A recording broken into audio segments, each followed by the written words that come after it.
Mary Beth Leeson is our new finance director. I don't know if you knew it, but the treasurer's office was split between the treasurer and the finance director. And Mary Beth is a new finance director, and she's on many boards in the county, and I know she'll do a great job too. Dave Dempsey, I think everybody in the county knows Dave Dempsey. Dave is ran for the treasurer and won his election, and he's now our new county treasurer. And Dave's been on city council and he's been all over, but welcome, Dave. He'll do a great job. Brittany Jerome Antonacci. Brittany is such a relief to this county. She is acting district attorney because of, everybody knows John Bittleman went to the judgeship. So this fall, she'll be elected, hopefully. She's done a great job interim as the DA. She's got a great staff. I hope she stays in the county forever. She's a great girl. Kyle Latukas. I'm sorry, Kyle, if I mispronounced your name, but he's fairly new. He's a director of weights and measures, and he's going to do a great job. He's done a great job already. Okay, moving on. Why don't we start off with COVID? That's a good place. I want to thank, before we get into the slide, I want to thank our county health department and health director, Kathleen Cuddy. It's been, everyone knows it's been one hell of an 18 months or 14 months since this pandemic started. And her department and her has done such an outstanding job. And I think everybody in this county certainly owes them a gratitude. Great job. And it's just unbelievable what they've done under the circumstances. And I want to thank them so much. And while I'm thanking, I want to thank all our county employees for going through this pandemic for the last 18 or 24 months, whatever it's been. And will continue to be. I mean, we all know it's an uptick. So I just want to thank them all from all the work they've done during this pandemic. At some bad days where a lot of our employees were sick with this disease and their families were sick, but they stuck it out. A lot of them worked from home, and I want to thank them all very, very much. All right, COVID-19 pandemic response continues with multiple partner involvement, including but not limited to the Cayuga County Health Department, Auburn Community Hospital, which has been such a great help to us, and vice versa. We've been a great help to the hospital. City of Auburn, which we always work hand in hand together. I appreciate the mayor and the manager and the council very much.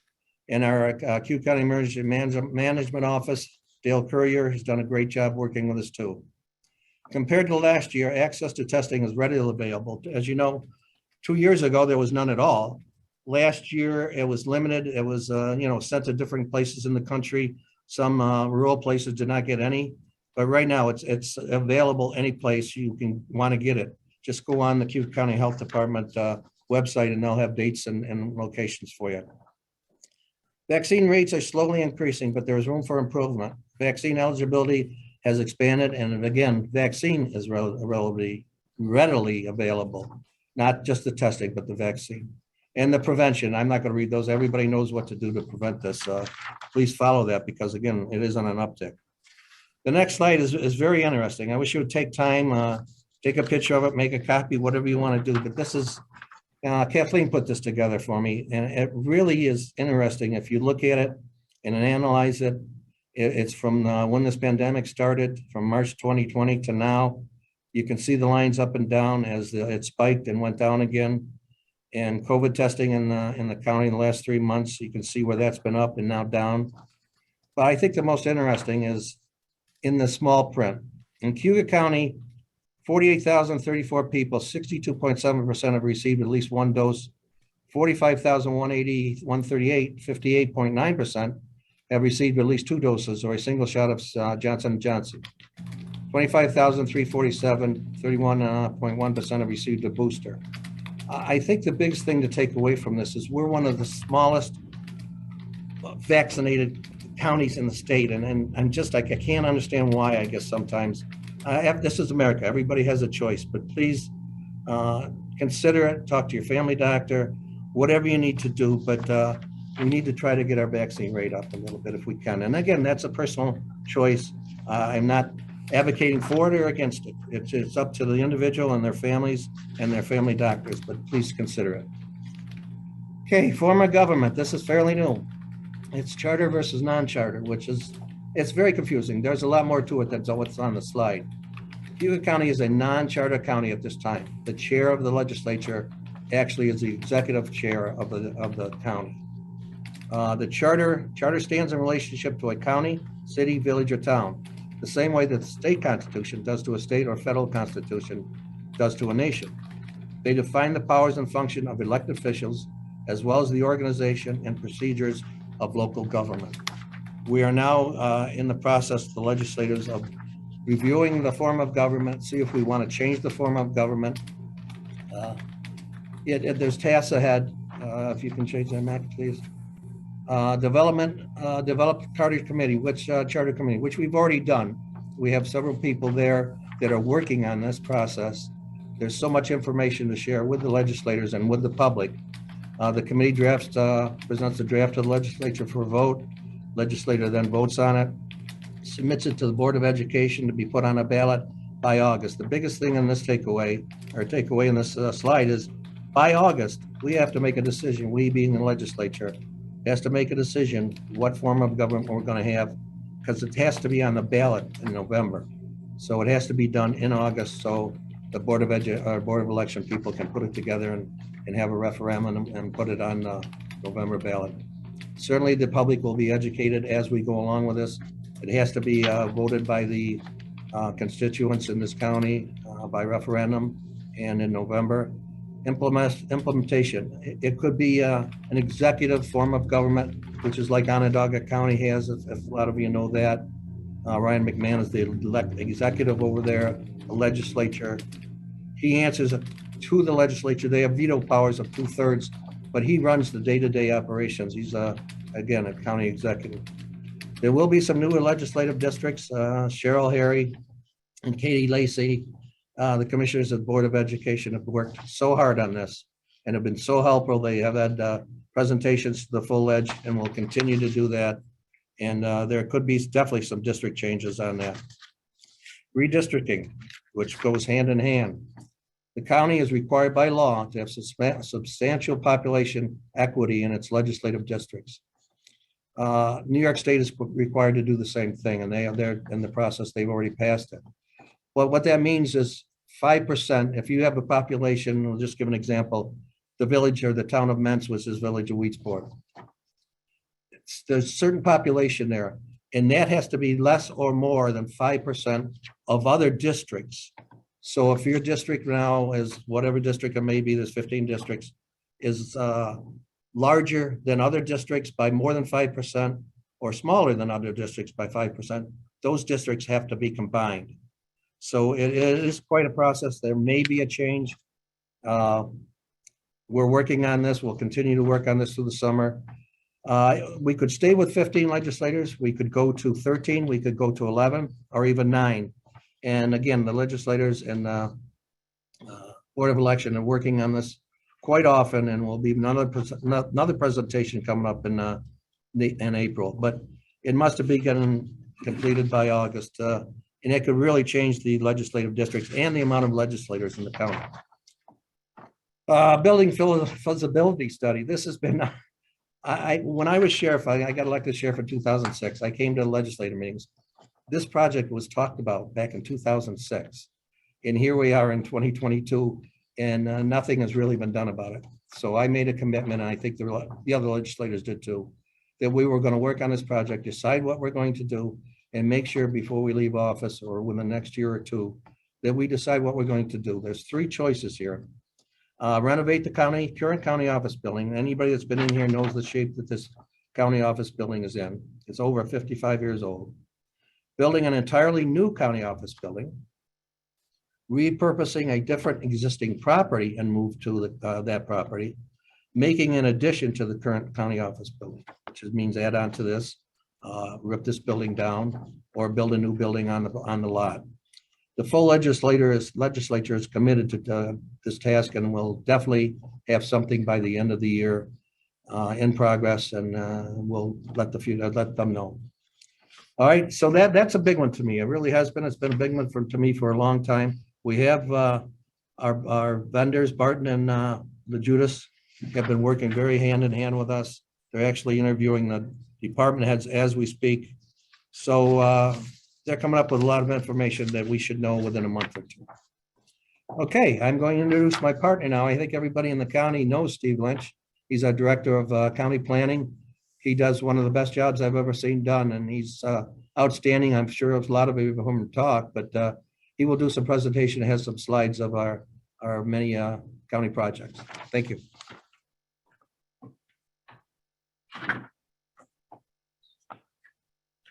Well, good morning, everybody, and glad to be here. My goal here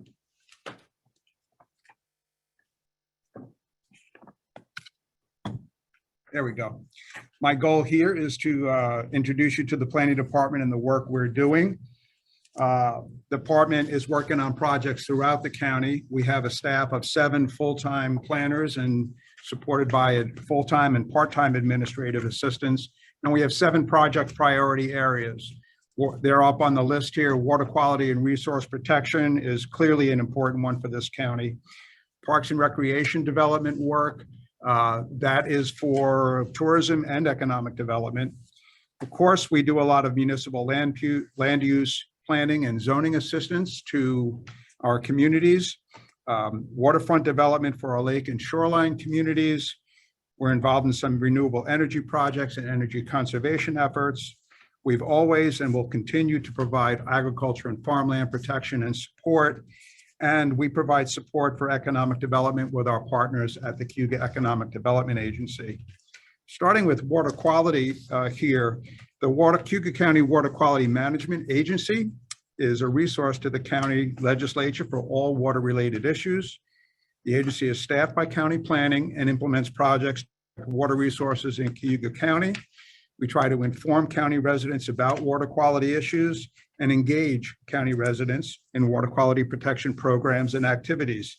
The WQMA has established working groups, and those include invasive species, sediment and nutrient management best practices, and of course, public education, community communication, and outreach.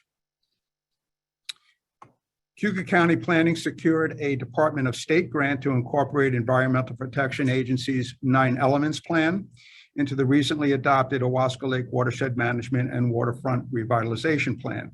This plan will help us improve water quality within the 205 square mile Owasco Lake watershed, which includes portions in Cayuga County, Tompkins County, and a small portion in Onondaga County. 9-element plans identify and quantify sources of pollutants, determine water quality goals and the pollutant reductions needed to meet those goals, and describe the actions needed to achieve these reductions that will improve the water quality in the lake.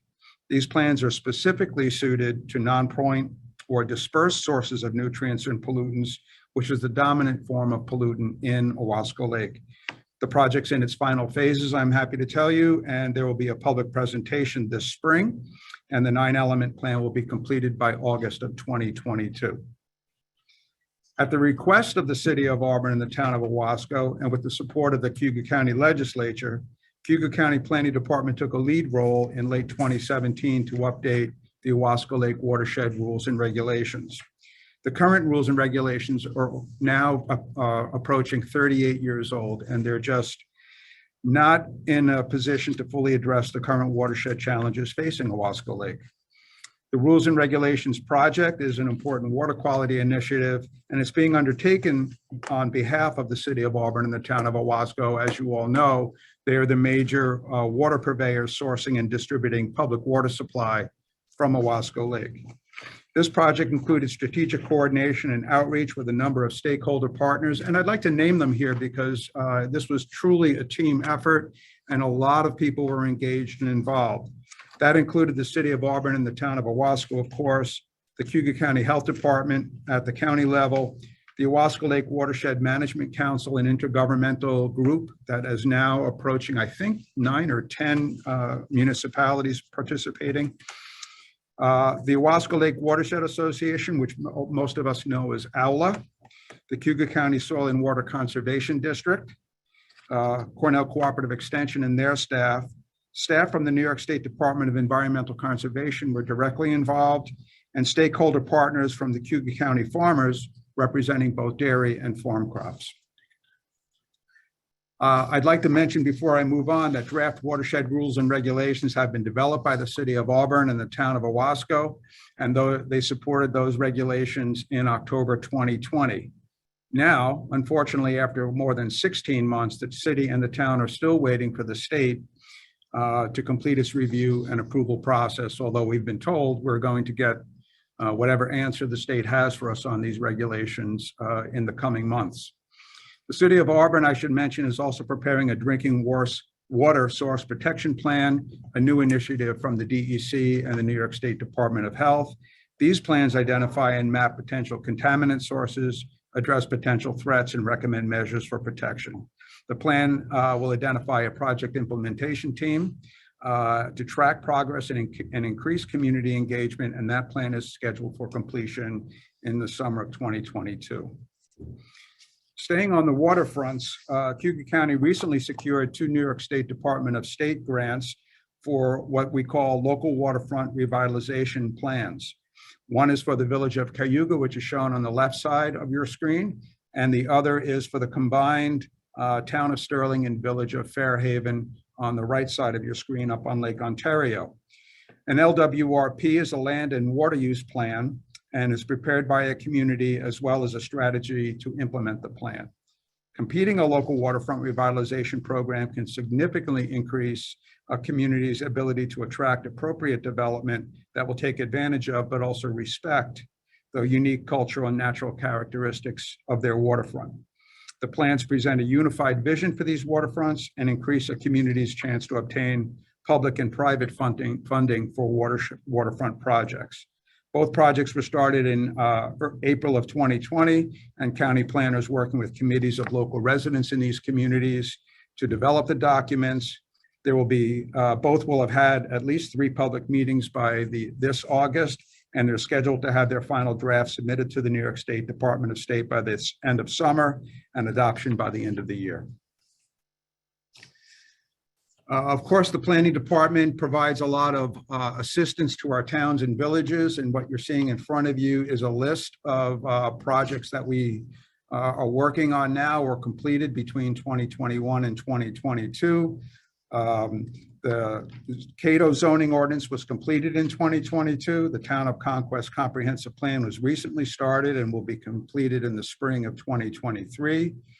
The Town of Ira zoning ordinance was completed in April of 2021. We're doing 2 comprehensive plans in the southern part of the county, one for the town of Moravia and one for the village of Moravia. Both of those will be completed this May, so very soon. Town of Scipio zoning ordinance was completed in 2021. Town of Troop comprehensive plan is completed in May of 2022, and the Town of Troop zoning ordinance will be completed in February 2023.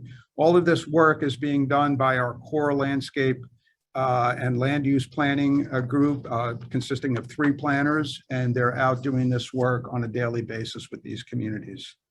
Okay.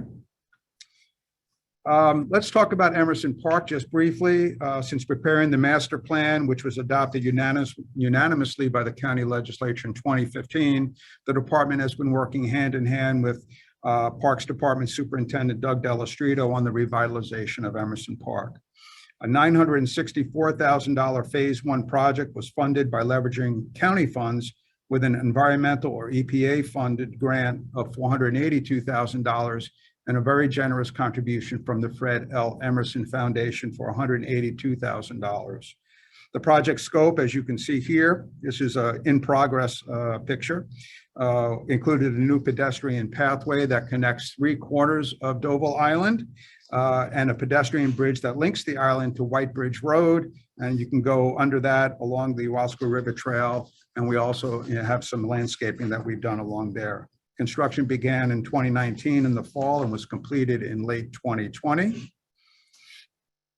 During the construction of phase 1, the county planning department worked with landscape architects to further design the island to be the active center of Deauville Island and the park. The proposed design, as you can see, the site plan here includes a destination playground in the northeast quadrant of the island and an open air concert venue for the southwest quadrant. Dan Smalls Presents, a concert promoter out of Ithaca, was retained as a sub-consultant to provide expertise on the design and the functionality of the proposed concert venue. The project is the first step in implementing the Emerson Park Programming Plan, which was completed in 2019. The programming plan lays out a roadmap to activate Doble Island, increase park visitation, and increase revenue through concerts, events, and other programming initiatives. With the concept design completed, the county is now exploring implementation opportunities for major project elements and has committed ARPA funds to support these projects. This is exciting. The Sterling Nature Center, as many of you know, is home to the county's 1,400-acre nature preserve with over 2 miles of Lake Ontario shoreline. The county is currently designing improvements on several components of the nature preserve, including trail repairs, green technology innovations to expand the parking lot, and improve a new 5,000 square foot interpretive building shown in this graphic. These improvements build off the Sterling Nature Center Functional Management Plan or Strategic Plan for the park, prepared by the department in 2016 and followed by the Sterling Nature Center Conceptual Design Project that followed in 2019. Funding for this $5 million investment is being provided by multiple sources, with outside grant funding secured by the county covering over 85% of the total project cost. So this is a real good example of how to leverage outside funding and get something that's going to serve the community for years to come. Construction started in early February this year, and the project is expected to go through the summer and be completed in the first quarter of 2023. I do want to mention the Lake Ontario National Marine Sanctuary, which is a regional planning effort being advanced in coordination with the National Oceanic and Atmospheric Administration, or NOAA. In January of 2017, the state of New York, the city of Oswego, and the counties of Oswego, Jefferson, Wayne, and Cayuga submitted a joint nomination for the proposed Great Lake Ontario National Marine Sanctuary to be added to NOAA's inventory for potential designation by Congress. There are only 15 of these in North America right now, and we're going to get one of them. New York nominated the area to protect and increase awareness of what is a nationally significant collection of shipwrecks, to foster partnerships with education and research groups on the shipwrecks and on the cultural and historic aspects of this area, and to increase opportunities for tourism and recreation as part of the regional blue economy. In 2021, NOAA published a draft environmental impact statement and a draft management plan, and the agency is now in the final phases of seeking congressional designation of this new national marine sanctuary at Eastern Lake Ontario and the Thousand Island region of St. Lawrence River. So this should be a very big deal when this happens. I want to mention the county's Farmland Protection Program, which we call PDR, short for Protection of Development Rights, or Purchase of Development Rights. The department has been active in this program for more than 20 years. The PDR program is a voluntary legal agreement and conservation easement between the landowner and the state that restricts all future non-farm development while encouraging farming, forestry, and other land uses that are naturally compatible with agriculture. PDRs allow the land to stay in private ownership and on the tax rolls and inject important money to help support the agricultural economy in New York State. On this map, you can see the green areas are projects that are closed, and the sort of lighter green or yellow areas are newer projects that are under contract and going through the real estate process.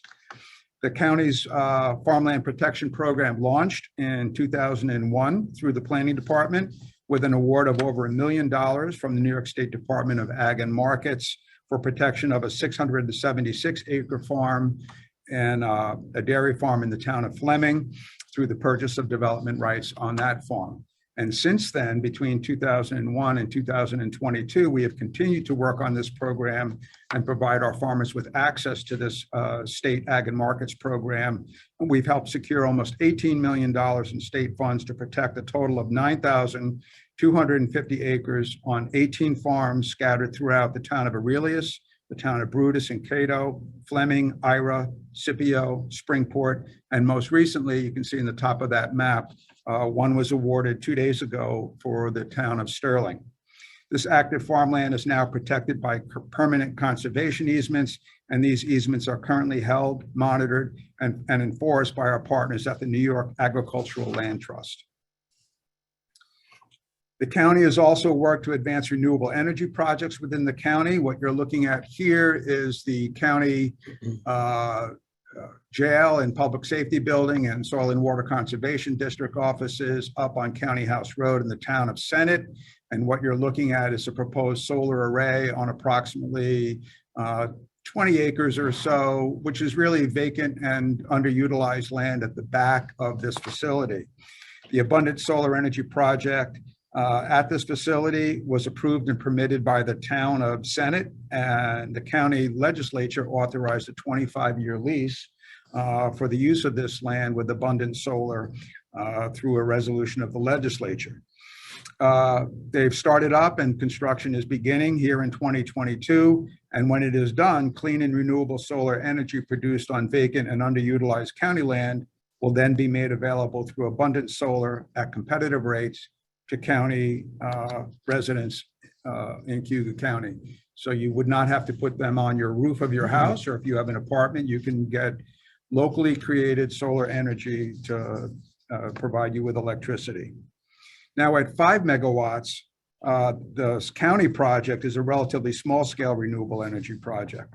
Although I should mention that there are additional large scale renewable energy projects with proposals over 25 megawatts, 300, 400, 500, 900 acres are currently under review in the state. The Garnet Energy solar installation in the town of Conquest is one of the largest private solar installations in the county and currently under the review and approval process through the New York Public Service Commission Office of Renewable Energy Siting, or ORES. What you're looking at here is just left of center of this is Route 38 going up through Conquest to the town of Victory. And you'll see all those areas in the red are generally the project area. The project area is approximately 2,000 acres, but the solar installation itself will go on approximately 900 acres of land if it's approved. So it's important to note that New York State has recently passed legislation that shifts the entire review and approval process away from the localities and to the review and authority and decision-making of the New York State Public Service Commission through this Office of Renewable Energy Siting. If the state review proceeds as scheduled, this project in Conquest may be approved for construction in 2022. And I should say that Cayuga County can expect additional large-scale renewable energy projects, including wind and solar, to move through the same state siting process in the next 2 to 4 years. There's a couple of them on the books, and there's already been some community outreach on them. I'm going to end with our work on economic development in Cayuga County. After successfully securing and supporting the Keuka Milk Ingredients Plant in Aurelius Industrial Park, the Planning Department worked with the legislature and the county's Industrial Development Agency to create what is now the standalone Cayuga Economic Development Agency, or CEDA, back in 2010 and 2011, and began the transition then of economic development to this new agency, CEDA. However, the county retained the Cayuga County Development Corporation, the CCDC, and restructured the corporation as the sole provider of tax-exempt bond financing for civic facilities projects within Cayuga County. With this new authority for civic facilities projects to assist the development of dormitories or nursing homes or hospitals, the CCDC partnered with the Auburn Community Hospital to take advantage of financial markets and restructure the hospital's debt. The CCDC also manages a small business revolving loan fund, which is capitalized at about $1.2 million. We have a current portfolio of 12 small business loans, and we have the ability to issue loans to new and expanding businesses in Cayuga County, working with our partners at CEDA. We continue to work with CEDA as well to identify and develop future shovel-ready industrial sites and business attraction and development within the county. Apologize for going on so long, but the department is very busy, and I know that the chairman of the legislature wanted to highlight some of the work that is going on throughout the entire county. So thank you for your time. I don't know how to follow that, Steve. I'll tell you, it was a great presentation. I think everybody that understands the work going on in this county, and certainly those many projects, it's really unbelievable how many your office has taken on at once. And we all should be very proud of all the work that's going on with so many projects from one end of the county to the other. And it just goes to show that this county is in great shape. We're working very hard for all our citizens to make it a better place to live and our schools better. So again, thank you so much, Steve. Great job. All right, our next one is, I think everybody knows what ARPA is, American Rescue Plan Act. I think many of you know what it is, but it's a grant that came out, money that came out of Washington last year to do exactly what it says, American Rescue Plan for people that were hurt and agencies that were hurt by the pandemic. So I think, go back to Steve a minute. I'm sorry, I'm just reminiscing here. I'll go back to Steve about the Emerson Park project. I remember, for people that were old enough to remember, when Emerson Park had a Ferris wheel, had roller coasters, had a small train. They used to run up there, and my parents used to take me up there, and it was the best place in the county and one of the best places in the state to go. I just hope someday that we can get back to making Emerson Park a destination for everyone, because it's such a beautiful area. So I just wanted to reminisce a little bit about that. And thanks, Steve. Okay, the American Rescue Plan. We will receive $14,873,990. We received to date $7,663,807, and we expect to receive the rest hopefully in May of this year. ARPA funds must be spent on specific eligible categories. All ARPA funds must be obligated, just obligated, not finished, by 12/31/24 and spent by 12/31/26. It sounds like a long time in the future, but it's really not. There's so much to the ARPA thing. We've discussed it in the legislature. Everybody has it. The city of Auburn has got money, the towns, the villages, all have got some ARPA money, all different amounts naturally, but all of them have got it, and I think all of them are in the realm of finishing it and deciding where they all want to put it. It's a very tough thing. I thought, well, maybe when I took over, I was going to be like Santa Claus. That'd be the best thing that ever happened to me, is to give people money, give projects money, give companies money, give non-for-profits money. It's turned out to be the hardest, because everybody wants something naturally, and there's only a certain amount of much money to go through. So we appreciate everybody that sent in suggestions, and we are working through it. And I guarantee our legislature will have something presently that we can announce. Okay, ARPA again, public health response. These have already passed by the legislature through a resolution, so they've already been committed. $200,000 to public health response, $108,000 health department admin staff, $50,000 of foster parent retro payments for additional responsibility during COVID-19 pandemic, $100,000 for the foster parent referrals to recruit and maintain foster parents. And to me, that's very important. People that know, anybody that's a foster parent knows how hard that is to take in children that you don't know, that sometimes have disabilities, that need a home and need some parents. And I respect those people so very much. So the total allocation for that is $458,000. Next one, addressing negative economic impacts. And these have passed by resolution also.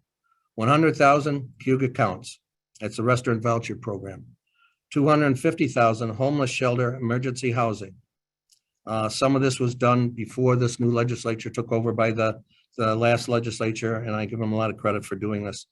The total of that is $350,000.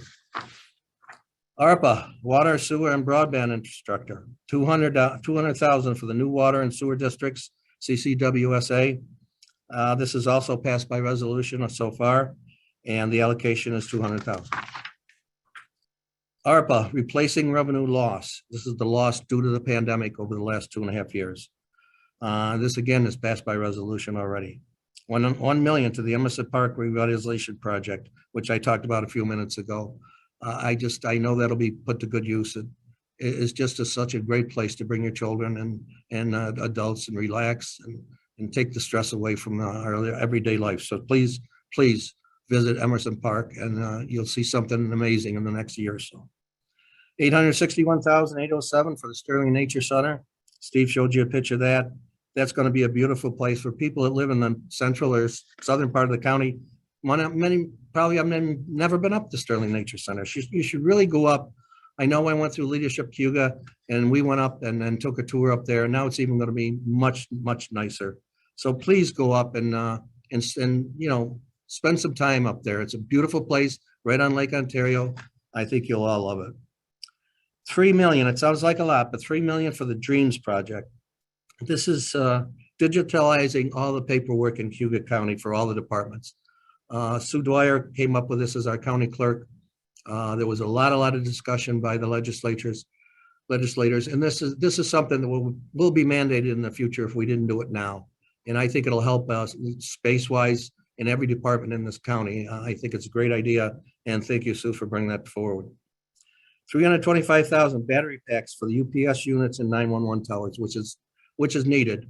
That would be needed much more if we let it go to waste and these batteries stop. So thank you, Denise, for doing that from 911. We appreciate it. 57,000 replacement of 911 tower network switches, which are old and running out, and we've certainly needed those switches to keep them running. And 30,000 for the legislative chambers audio and video system. Anybody that's been up on the 6th floor and in the chambers, legislative chambers, has noticed this change. I really appreciate Tom and his whole staff at IT for doing this. It makes such a difference in there. When you call in and you zoom in, you can certainly hear and see what's going on now. It was not good before this new addition, and we really appreciate that. Continuing with ARPA, replacing revenue loss. And these, again, have passed by resolution so far. 300,000 countywide network server infrastructure. 238,000 portable radios for the Sheriff's Department. 69,000 tasers for the Sheriff's Department. And just a little comment about that. The Sheriff's Department will be getting new vests for all its road patrolmen and ladies very soon. That is being paid for too, and that is truly needed. And right now, currently, we have road deputies. We have 32. We have one that has not been filled. And custody officers, we have 86, and we're down 10. It's just tough to get anybody to apply for these jobs nowadays. I can't blame them, but after all the bad publicity the police and correction officers have gotten over the national media, not so much locally, but we really need people to take those jobs, and they do such an outstanding jobs. Federal inmates, we have 17 to date. That fluctuates between 17 and usually 50 at times. The county does get $100 a day from the federal government for housing these federal inmates. So I want to congratulate Sheriff Brian Skank and his undersheriff's committee and everybody that works out there. You do a great job, and we appreciate it. 400,000 replacement and upgrade of the air conditioning system in the historic post office, which again is truly needed. Anybody that's been in there in the summer realizes that had to be updated. 175 replacement upgrade for the elevator in the historic post office. When again, you have disabled people that is required by state, by federal, they have to be able to get up on the 2nd and 3rd floor with an elevator. That has to be replaced and upgraded too. Replacement of heat pumps in the county courthouse, which is not the historic post office. It's the county courthouse right next to the county office building there. That had to be done. That was a problem for the last couple of years, and that had to be done. So the 200,000 went for that. So total replacement revenue allocation is $6,655,807. So we appreciate everybody for that, and ARPA goes fast. It really does. And I know I'm running out of time here. I got a few minutes left. Amy wanted me to be done by 1:15, so anybody could ask some questions. I just want everybody to know that our county legislature is working every day for all the citizens of our county, including the city of Auburn, which a lot of people, this has always drove me crazy, everyone. When they talk about the city of Auburn, remember everyone, please, the city of Auburn is included in the county of Keuka. Okay, so there is one distinct jurisdiction here. We got the county of Cayuga and then the city of Auburn, but we're all part of the county of Cayuga. A lot of people forget that. There's 2/3 of the people that live in this county live outside the city of Auburn. So please remember that when you talk about it in the future. Once again, I want to thank all our great county employees for their dedication every day. And it's just not us. Everybody should be thanking. Anybody that's a CEO or in charge of any kind of organization should be thanking their employees every day. And I try to do that with emails and stuff. And I thank our dedicated employees every day. There's 700 some dedicated employees that work for this county. And it's just every day they're in and out of here and doing the best they can. And I really appreciate it. Okay, I'd like to close by saying, I just want to tell everyone the cooperation that is happening between the city and the county. A lot of times people in the past have wondered how the city and the county governments work together. I can't speak for the past because this is the first time I've sat in this chair. I know right now that Mike Quill and Jeff Dygert and every one of the council people are friends of mine, have been friends of mine way before I took this job. And I respect them. I appreciate what they do for the city. And we work together. We've had a couple of meetings together. I know we're going to be working hand in hand. It doesn't make sense for a city that's in a county and the county not to work together. And I respect them and I think they respect me. And I appreciate everything they've done to help us. And we will continue to work together hand in hand. I can guarantee you that. All right, and let me just close by a verse that I've always lived by. I've said this for probably, I don't know how many years, since I was in the state police for 35 years. I said this and I will always continue to say it till the day I die. Respect should never be demanded. Respect should always be earned. Please, if everybody can remember that saying, I think what a great world we live in. Everybody respect everybody. You'll get respect back. I appreciate that. May all of you and your families always stay safe and healthy. And once again, thank you all very much. And we all wish, everybody in this county wishes the great people of the Ukraine the peace they deserve. So thank you, everyone. I know I'm getting emotional, but when I think about Ukraine, that's all I do. So thank you very much. Thank you, Chairman Gould, and thank you, Steve Lynch, for your presentations. There isn't any questions currently in the chat. Does anybody have any questions for either Chairman Gould or Steve Lynch?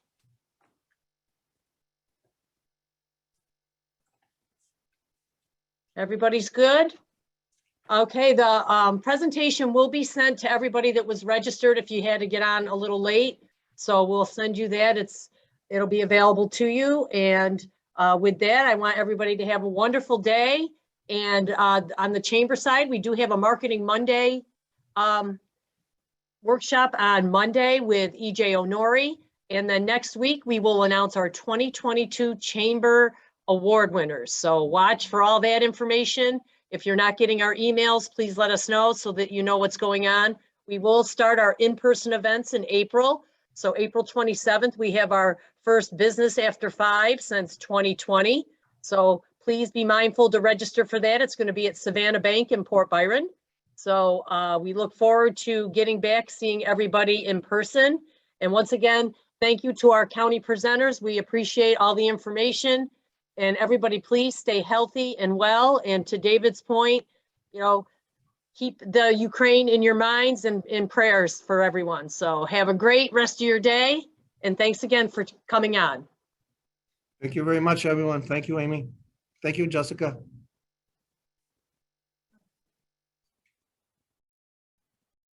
Down at the bottom.